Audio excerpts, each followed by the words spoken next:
Now imagine you are at home, you are in the garden and you are with your friends. You're coming to the end of the evening and you decide, let's have one little drink before we all leave.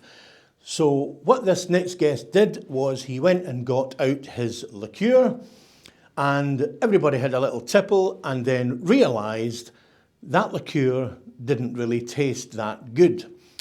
I could probably do better myself. And his partner then came along and said, well, why don't we try and make our own and turn it into a business? Fast forward to today, he now has 15 different flavours of liqueurs and turned it into a multinational business. This really is a true case of entrepreneurship. So sit back, relax, and enjoy this episode of Entrepreneur TV. You owned a restaurant in the 1980s. Yes. Take me back to then and what was that like and how it all started for you then? It was amazing. It was like a brasserie type restaurant, open for breakfast all the way through to evening meals and everything else. Thoroughly enjoyed it. Learned a lot. I was only young at the time, 20 odd. And for that, it was actually great experience to be able to do it, because owning a restaurant, running a restaurant and working in a restaurant are totally different things that you've got to do. So you have to learn everything. John was the chef, executive chef from the Swallow Hotel group that came through at the time. So from that, we learned a lot to be able to do it. I learned to cook, which was an amazing thing to be able to do to a super high standard as well. And I've carried that all the way through now. So, but from that, we learned a lot. But like most restaurants, the rent just got so expensive to be able to do it. And it just became prohibitive around what we're doing. Town centre rents were expensive. And unfortunately, we closed the restaurant to be able to do that. So from there, I then got a job at Burton Group as a finance operations manager for Debenhams. That was an interesting role, really, because we used to count cash. And they'd have a Blue Cross day and you'd have £1 million worth of cash on the table, all counting it the right way. We used to have to encode the checks that would come through. At the time, the banks that there was, I'm going back to the 80s now, and 1980s, we used to have to put the Queen's head the right way around and everything. So, that's the way that we had to do it, bundle them up in 500s and thousands and the Queen's head and count it all and reconcile all the tills and do all of that. And then from there I got a regional job and that gave me a bigger exposure to the business and really took me into payments as a whole, of which my career has been through from there. And, from that we learned, payments, the till infrastructure, how all the payments flowed, Visa, MasterCard, how all of that worked. And that really piqued an interest in what I wanted to do and the infrastructure of how a business ran.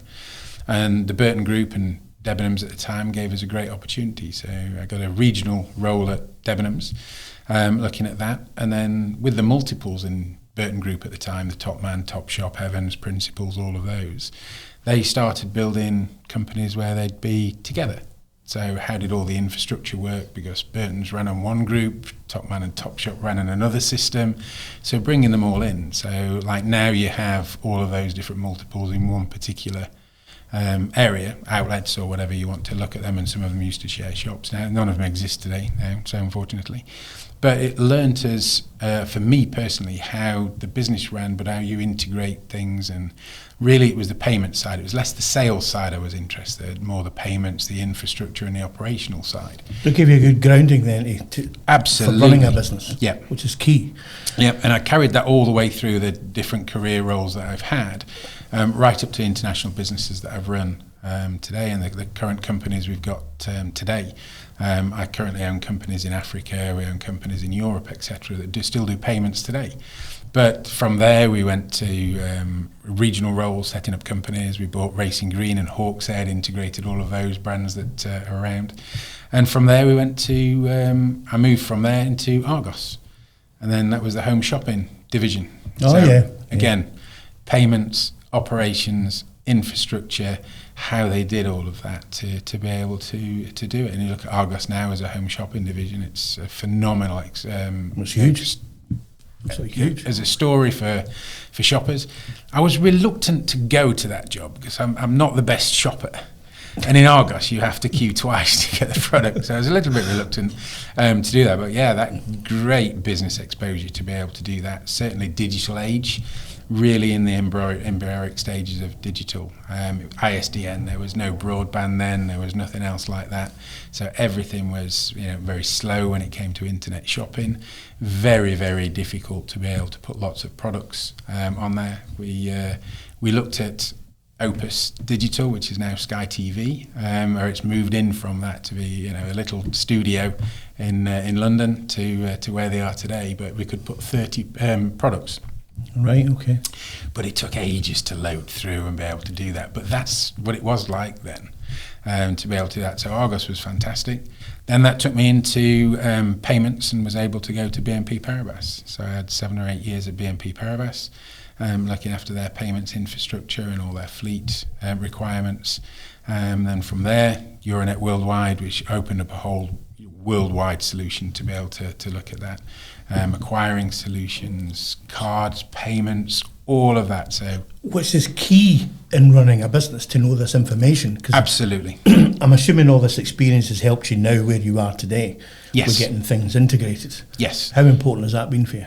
Phenomenal, because you've got that experience and knowledge to be able to do that. So the ability to be able to look from an operations point of view, what do you need to do? Making a liqueur. It just doesn't magically appear in the bottle itself. There's various steps to go through, licensing requirements that we have to do, all of the record keeping that you have to do, all the traceability that we have to do. Even though we grow most of the fruit ourselves, it's still traceable. We know where it's come from, what it's done, etc. And that's no different to when you're running a global business.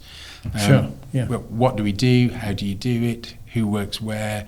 Use the best people, the best products and the best services to be able to get the best product. And we've done that with the liqueurs, with 12 international Great Taste Awards. We've got 3 Great British Awards as well. So you take that skill base, even though it's a totally different sector, and the liqueurs is a hobby job that has just been amazing. It's been an amazing journey to be able to go on. So take me to the journey, the beginning of this journey, because it's you started producing this as a hobby. Yes. At what point did you think, actually, this is really good, let's turn it into a business? How did that start? I think like most people, we'd always made like a slow gin.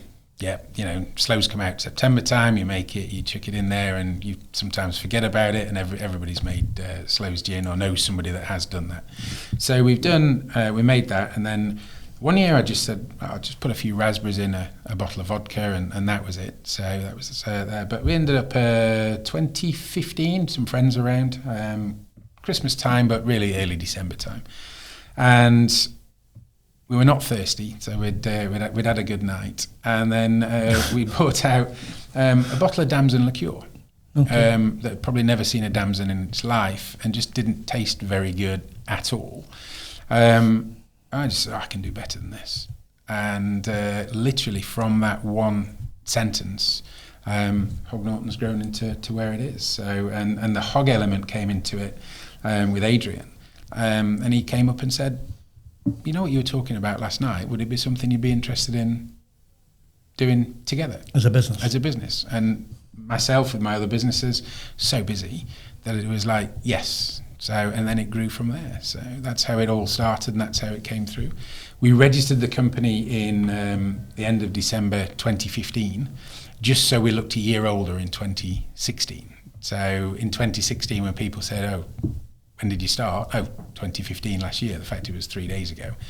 But it just gave the impression that it was a year older than it was. Yeah.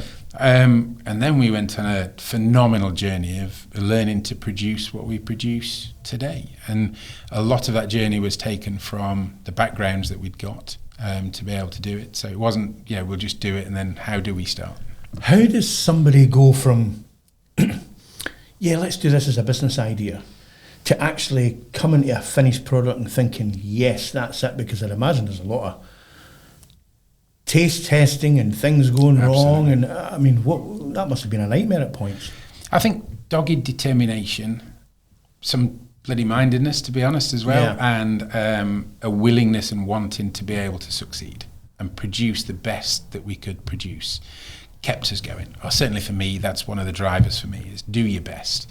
Don't just do the bare minimum. do the best that you can do, and then you look in the mirror and you're proud of everything that you've done. Even if you don't succeed, you know you've done your best. You've given it the best shot that you can do. You may not get up to the level you wanted to, but you know that you've given it the best shot that you can do. And for me, that's the ethos that I've always followed with myself, with my team, with the staff that we've got, and even down to the kids that we've got, is do your best. And then you can be proud in whatever you've done, and that's where we've got here. We, could have easily given up. And how did you start? Was it? I read on your website you started in a storeroom. Yes. And how did that go from the storeroom to where you are now? So trial and error, really. We knew we wanted to produce something a little bit stronger than most liqueurs have got today. So most liqueurs are around the low to mid-teens in alcoholic proof, or ABV. That's it. Or if you're in the US, it tends to double up. So we knew we wanted to produce something around the 30% mark. So that enabled it to be strong enough to be on its own. You can put it with a tonic or a lemonade or a soda, as you would have a gin or a vodka for that. Great in cocktails, but also with your Proseccos and things like that. But it needs that strength to have it there. Else, if it's too low, by the time you've added something to it, it's too weak. So we knew we wanted to do that. And we knew champagne yeast, you can get up to mid-20s of a ABV with that. Okay. But it was just so weak. It didn't have the spirit strength. And to be honest, when we talk about what do we learn, and trial and error, we tried that. And it was just like, it was strawberry we tried for the first one. But that was more like a strawberry wine, and not a very good one as well. So we soon realised that we needed to go to a spirit-based approach, which then opens up a whole different arena of licensing, HMRC, duty, all of the other things, and then latterly you need something called an AWRS. Well, you're not put off at this point and thinking, do you know what, this just looks like too much hassle. But like I said previously, actually to try and do your best, you just think, I've got to now go through that and get through, and we had to have the premises licenses, we all got to have a personal license. You need to go through all the licensing requirements. And while you're doing all this, you're producing still? But some of the requirements are for the original start, you have to have some basic licenses to do it. Okay. So we got those. And then we have a compounding license, because actually we're turning the alcohol and we're compounding it into the fruit liqueur. So we needed a compounding license. And then I said, you need an AWS license, which I think was one of the best things they brought in, because that allows traceability. So we can't sell, or nobody should be able to sell wholesale or to retailers without the license, and that just means it's a traceability all the way back through the alcoholic thing to the alcohol source. Mm-hmm. So we went through all of the licensing process, which is not easy. There are companies out there you can do it, but we did it ourselves. But again, that background and knowledge and self-belief and trying to do the best drives it to be able to get all the licenses that we had. And then we started getting the flavours, and then we started looking and going, actually, this is doing well. So we chose a base spirit, so it's pure ethanol, pure alcohol, as a grain spirit, and we chose the organic one, not because it was organic, but purely because when we tasted it, which was a terrible job to do, 96%, it does make your tongue tingle a little bit and your lips go a little bit numb. Surprisingly, you don't get the burn coming down though at that percentage, right. But you only have a little bit. But the organic one was super clean, and the non-organic gave a slightly metallic-y taste. So we've gone for the organic, which we've used every day since. So we've not compromised on that at all. And then we've added the pure fruit to it. So there's no additives, no preservatives, no colours, no flavourings. And that was key from day one, is we wanted to keep and produce the best liqueurs that we could from all natural products.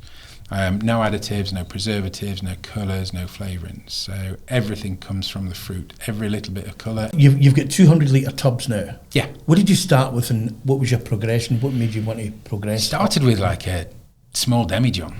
Yeah, just making it in small quantities and trying it, because we were trying to find our feet. We had lots of different variations of what we could do, different flavours, and I think that was the key element. So, and then we opened it up to some, friends and family, about 40 of us. That we had a tasting event, and normally when you come around to our house, it's like there's a beer, there's wine, there's whatever. It's there. It's like, no, there's nothing. There's a glass of water. That's it. You're now going to do a tasting thing. Everybody's looking strange. So we'd got the strawberry, the raspberry, and the blackberry, and we'd done 4 variations of them, varying degrees of fruit to alcohol ratios. Yeah. Each one's got a dusting of sugar that comes through, but we keep the sugar to a minimum because we don't have to, because it's natural. Whereas if you are to use additives and concentrates and flavourings, you've just got to load them with sugar, which we don't believe in doing. Yeah, we believe in producing a fruit liqueur where the dominant flavour is the fruit. These podcasts wouldn't be possible without our amazing sponsors. Make sure you support them too and check out their website. Fruit as nature didn't intend it, but we did, and it tastes intoxicatingly good. We produce a natural product without using additives or preservatives, so all the natural flavours and colour of the fruit comes through.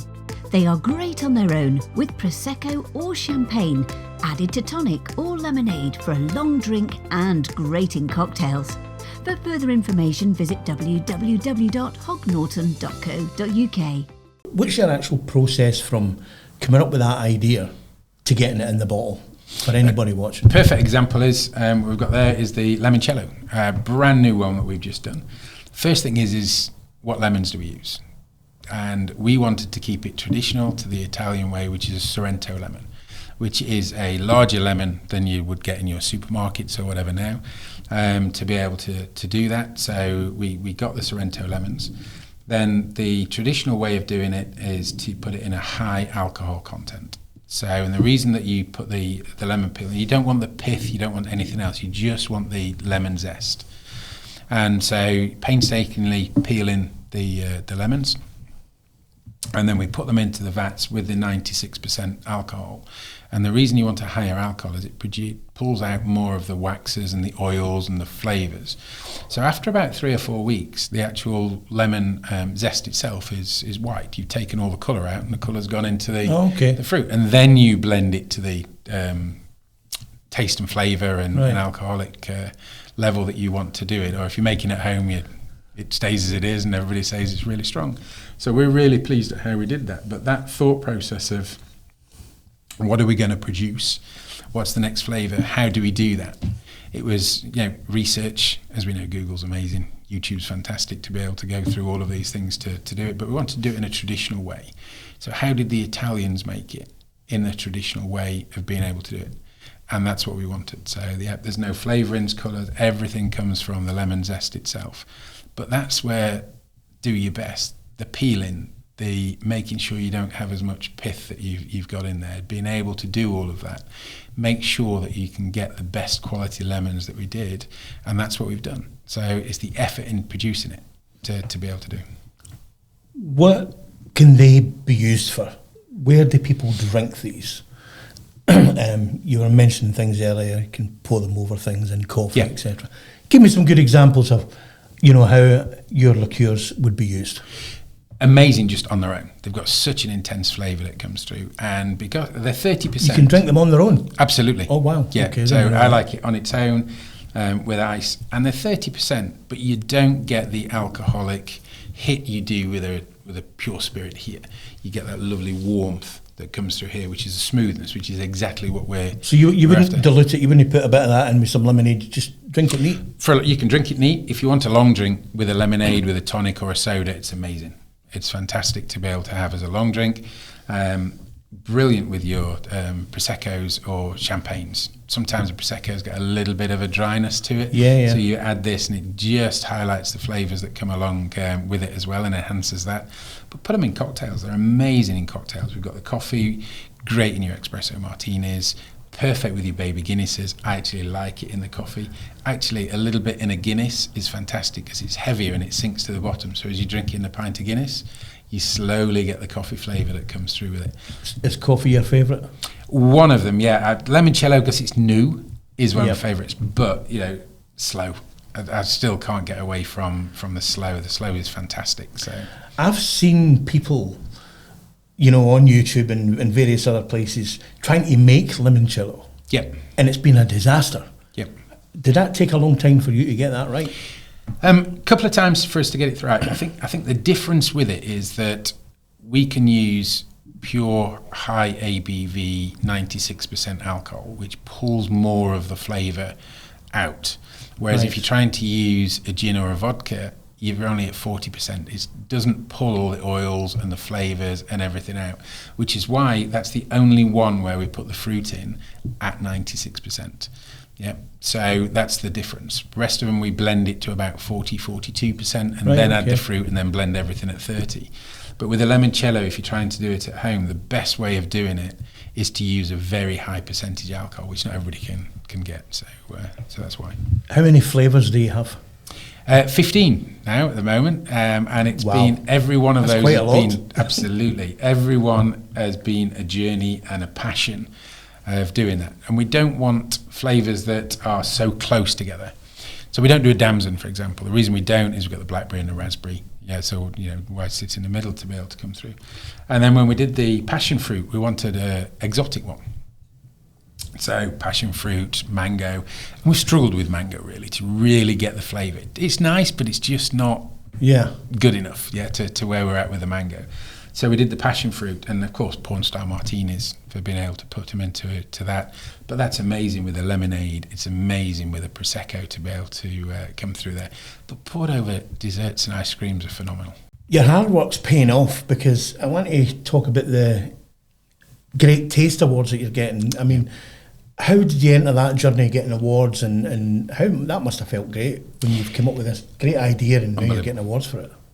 The one thing about the Great Taste Awards is it's an internationally award, but it's voted by a set of judges that are in your field of product. And very, as a percentage-wise, the number of products that are entered compared to the number of products that win is comparatively low. So we didn't want to be able to go into an award where it was like, well, you've won. Yeah, it was like, no, we want to test ourselves against other products in our field and show how good we are. And then we put the first 3 in 2019, and all 3 won. And so there's a 1-star, 2-star, and a 3-star solution. 3 stars, amazing, of which we have one. We've got one with a Seville orange. Super proud of that one. And it just shows the quality and consistency that you have. And people look at the Great Taste Awards, and they can understand that it is a quality product with quality ingredients, and it's met a very, very high standard to be able to do it. And you've won it more than once. We've got 12 of them. And we've just won this year for the coffee and the elderflower. Sorry, the coffee, the chocolate and the elderflower. So we are super proud of the awards that we've got, because, since 2019 we've won every year. And that's consistency, quality of product, judged by your peers. So there's no better way than your peers giving you those accolades to be able to do that. And that puts precedent around the quality that we use, and we don't compromise on that. Great product, tastes amazing, great journey. But you must have had challenges along the way. And for people starting out in business, they think it's going to be an easy ride, and then all of a sudden they're faced with challenges. Which sort of challenges did you have that you had to overcome? Getting the product to where it is today, to start off with, and knowing what market you want to go to and knowing what type of product you want to achieve is the first thing. We knew we wanted to achieve a high-end, all-natural product with no compromise. So that's what we've got.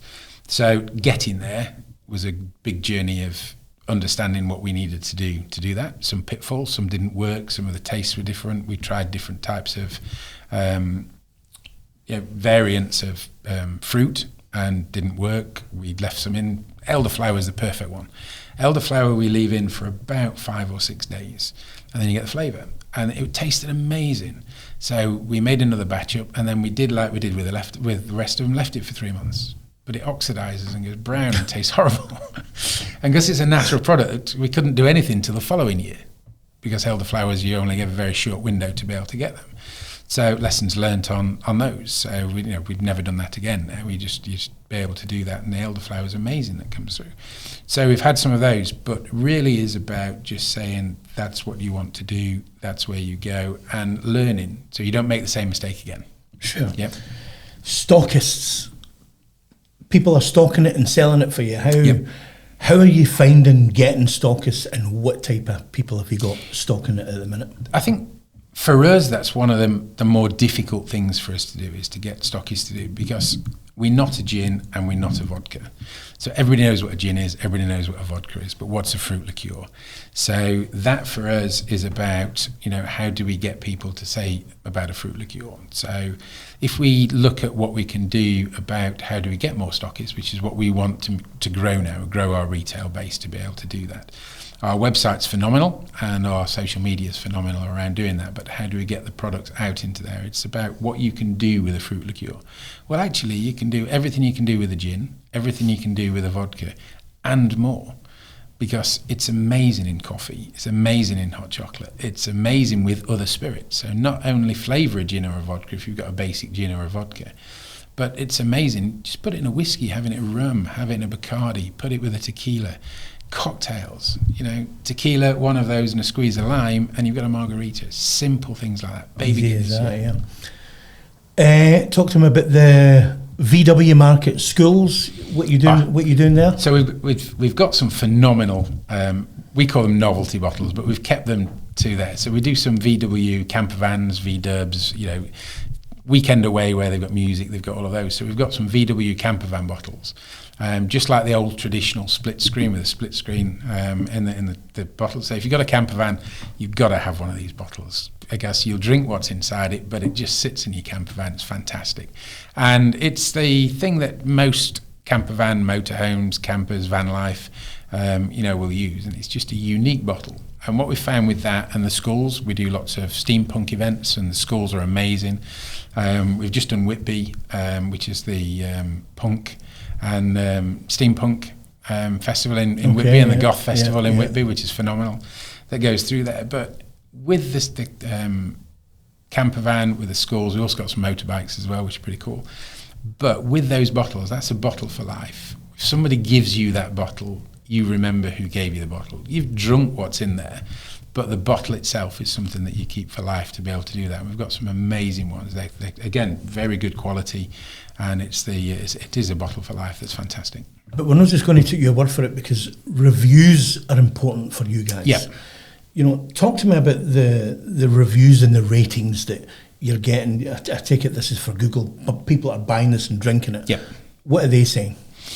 Exactly the same. Amazing product. Fantastic.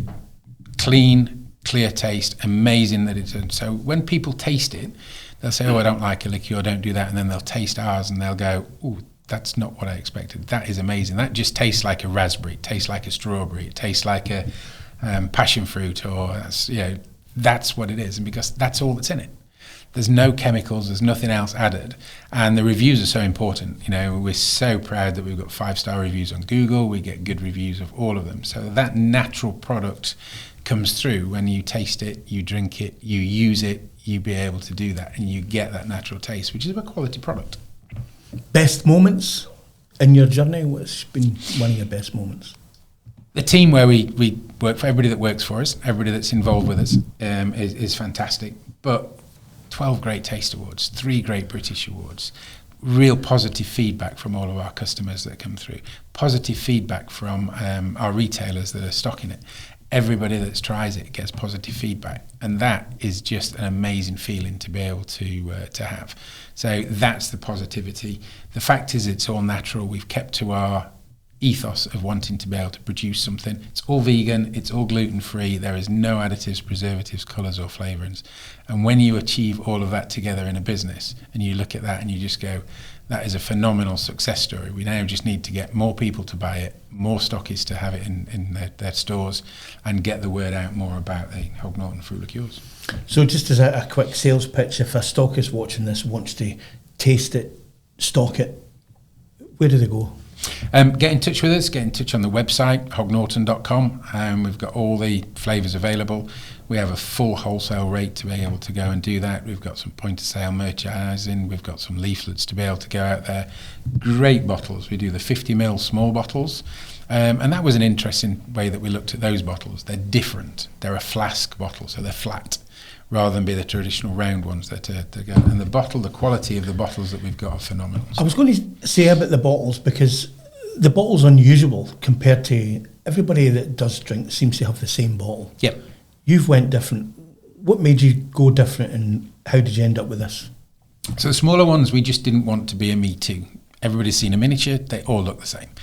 So we've gone for a flask, 50ml flask bottle, and it's perfect to be able to do that. Does cause us a lot of issues when it comes to labelling and all the other things, because traditionally it's not the same, so it's a bit more labour intensive to do the labels and get the labellings. We've done 4 or 5 reiterations of labels to make sure we've got the quality of it is, the condensation when it's hot, when it's cold, all of the usual things that come through to us to get to. So we're quite pleased with what we've got. And we wanted a quality bottle, robust quality, to an element we're pretty confident you can drop it and it doesn't break. Depends on how you drop it from. But yeah, we very rarely get a breakage, very rarely get it through the post. They're all packed pretty well. But also a good feel in the hand. That the fact is that you've got a quality bottle with a good heavy feel in the hand, which is just pure quality as well. So that's it. We've gone for quality bottles. Any disasters that's happened since the start of the journey? Was you think, oh, that was a disaster, we shouldn't have done that, and you've wasted time and effort, and anything at all? A couple of things come to mind. So when we do tasters and shows and events, we take a bottle and we do a taste. And we used to have 30, 40, 50 bottles that we'd done for tasting, all lined up that we'd done. And then when they're empty, they just sit there and they're empty. And then we've got a machine that washes them and cleans them and does that, and we'd do that. And then one of them, we just filled a demijohn with some of the product that was left. We'd done all the bottling and there was, I think 10 litres left. So we just filled 2 demijohns. And then we just now fill the samples from the demijohns. Oh, wow, okay. So why didn't we think of that? Nice and easy. And we'd done 3 or 4 years of having all of these empty bottles lying around all over the place, and just a simple solution that comes in and does that. So everybody's learning. Everybody can look at achieving a better way of doing things. So that's one thing that we've learned from an operational point of view. How do we manage it? Because we had got, you imagine 15 flavours and 20 or 30 sample bottles of each of those. That's a lot of bottles. Yeah, and now we have 4 or 5 and a big demijohn that we keep filling it from. It's simple as that, stories that go along with it. So, what's next in the journey for Hog Norton? For us, we've just done a revamp of the website. Social media, I think, for us now is a key driver, both with Instagram, with X or Twitter as it was, but also with TikTok, with YouTube, being able to do that. Really focus more on the YouTube and the TikTok elements that come along with it. And then really trying to drive more and more sales through retailers, to be able to go through Stockists. How do we stock it? We've done some amazing spritzers. I think if you look at what's, over this summer and I think the next few summer, the spritz is going to be the drink to have. Sure. And our limoncello spritz goes well. We do the elderflower spritz, which is a Hugo type spritz cocktail. But the Hog Norton spritz, which is basically, shot of our liqueur, fill it up with Prosecco and a little bit of soda. And we've just launched those on the website to be able to do that. So it gives a cocktail. But then shots as well. Limoncello as a single shot is fantastic. So's the coffee, so's the others. So how do we do that? Baby Guinness. Perfect to be able to do that. And then do, what we've called is a Hog Norton drops, which is a bit of vodka, one of our liqueurs, in a shot glass. And it's just fun. And that's what the brand is. That's what we want people to do with our drinks, is have fun with them. Pour them over desserts and ice creams. Same. You've got all this business experience way back, working with the big companies, getting into your own business. For anybody watching this, we ask this to everybody. For anybody watching this who's thinking about starting a business, any business, whether it be this or any business, what would your top tip be for them starting as a business? Do it. There's nothing and nobody stopping you apart from yourself. Yep. So, but do your research. Work out what you do. Look at the product. Look at the market. And make sure that whatever you're going to do, you do the best that you possibly can do with that. But keep going. Yep. Whether you can just sell it to a few friends, you've got one outlet, or you've got a product, you've got one customer, you've got those. Just do the best and believe in yourself, because actually you can do it. The only people that are stopping you doing it 9 times out of 10 is yourself. And you believe in that, but make sure you've done the research, because it's no good trying to build a product where there's no market for it, there's no demand for it, there's no want for it. That's it. But do your research, make sure you get it right, and then do the best you can to be able to produce it, and don't give up. Great advice. Yep. Now we're at the part of the programme, yes, or the podcast, where the previous guest has left a question. Right. I don't know what's in this question, but we'll see what they say, and this is for you. What is the most important thing you've added to your business in the last 12 months? I think website, social media. What we've done is, social media today is something you can't ignore. And we never have ignored it, but we've never really put a determined focus on that. And that's definitely what we've done now. So we've taken a couple of interns on there that have done an amazing job to be able to do that, which for me has been great because they've learnt as well as we've learnt as well. And that's the whole idea of having an intern, not just come in, there's your intro, there's your outro, there you're done. So we wanted those to learn. So again, that revamp of the website, revamp of the social media, change of strategy around what we want to do with that and how we want to interact has been the biggest thing that we've done, because a new flavour is a new flavour. We'll always bring those out. But yeah, in the last 12 months, that's something we've really driven forward. Which is good because, I mean, maybe 3, 4, 5, 6 years ago, I don't think businesses were really grasping social and YouTube. There's a lot of work involved. Yeah. But I think now they're seeing, you know, when you have a channel and you're on YouTube and you put your video there, it's there for life. Absolutely. It's not just there for 30 seconds or a minute or what. It's there, and you're always reaching new audiences all the time, which is key. Yes. You know, to getting that promotion. But it's not just about putting a picture up. Yeah. It's how do you make it interesting, informative? What are you trying to get across? What can you use it for? What is it benefits? What do you want to try and do with it? Rather than just say, I've just put a lot of pictures up there. Correct. It's really how you make that, to a certain extent, interactive. Well, the thing about YouTube is people can see what you're doing. Absolutely. They can hear what you're doing, and they're dealing with people. Correct. You know, so they're doing it in real time, as they say. Yeah. So listen, we've come to the end of the podcast. You've done really well. We're at 45 minutes nearly, which is good. Enjoyed it. What I'm going to do is finish up the podcast, but then I'm going to get you to write a question for the next guest that's coming in. Absolutely. Any question you like, I'm not going to see it. Stick it in the envelope. It doesn't matter what you write. Yep. And listen, I wish you all the best of success with. No, it's been a pleasure. We have a quality product with a quality solution, and we just need to get everybody to try it. Well, I think now we've seen the product, the quality of the bottle, and I'm going to vouch it, and I'm going to get the wife to make me something with it as well. You can tell we're looking at something that's good quality. Absolutely. And I can see that in that. And I would definitely recommend anybody click in the description below and visit the website. Enjoy it. And we have a strap line, enjoy it, one sip at a time. Thanks for coming along. No, thank you. Cheers. Fruit as nature didn't intend it, but we did, and it tastes intoxicatingly good.